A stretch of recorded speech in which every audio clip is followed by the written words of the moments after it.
সময় না চা খাই, প্রতিদিনই চা খাই। কারণ সকালে জলখাবারের সময় চাটা আমরা খাই না, একটু দেরি করে খাই, 11:30 11:30 সময়।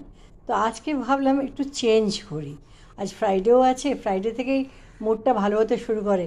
কারণ কি, স্যাটারডে সানডে দুদিন বেড়ানো ঘোরা অনেক কিছু। তো আজকে পানিপুরি করলাম। তো পানিপুরিটা দেখতে পাচ্ছেন আপনারা এখানে প্লেটে।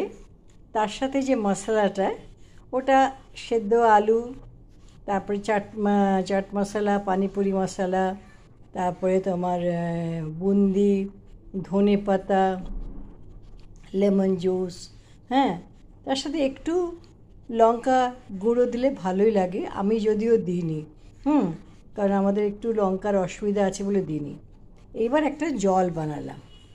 এই জলটার ভেতরে দেখতে পাচ্ছেন পুদিনা, ধনে পাতা, হ্যাঁ, একটু আদা, আর লেমন জুস এই একসাথে, আর পানিপুরি মশলাটা একসাথে করে নিয়ে ওই পুদিনার সাথে মিশিয়ে করেছি। ফলে পাতা পাতা থাকতে পারে, ওই জন্য ওকে একটু ছেঁকে নিলাম। দেখতে পাচ্ছেন জলটার কালারটা কিরকম দুটো ডিফারেন্স। ছেঁকে নিলাম।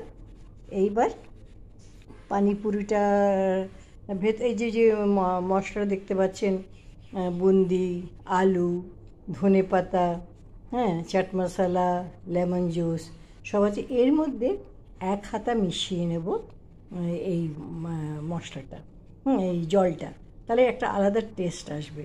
আর পুদিনা ধনে পাতার তো শারীরিক দিক থেকে প্রচুর গুণ। জলটা যদি শুধু খাওয়া যায় পেটের জন্যে তো মানে অব্যর্থ ওষুধ। আমার মনে আছে, এটা তো আমরা বাড়িতে বানিয়েছি, দোকানে গেলে আমরা বলতাম আরেকটু জল চাই, আরেকটু জল চাই। তো ওরা দিত। দরজাটা বন্ধ করে দেয়, হ্যাঁ, ওরা দরজাটা বন্ধ করে দেয়, ওরা দিত। তো আমরা এরকম পানিপুরি মাঝে মাঝেই খেতে যেতাম। অনেক জায়গায়, আমি কলকাতায় পড়াশোনা করেছি, তো ওখানে স্প্ল্যানেডে মানে কাঁচের বাক্সের মধ্যে, মানে বড় বক্সের মধ্যে, মানে বড় বড় পানিপুরি পাওয়া যেত। আর ওটা দেখে না লোভ সামলানো যেত না। আর কম করে প্রায় 6টা থেকে 8টা তো খাবোই খাবো, দরকার আরও 3-4টে বাড়িয়ে দিতাম। মানে মন খুলে খেয়ে আনন্দ করে আবার অপেক্ষা করতাম নেক্সট মান্থে কবে যাব এবং কবে খাবো।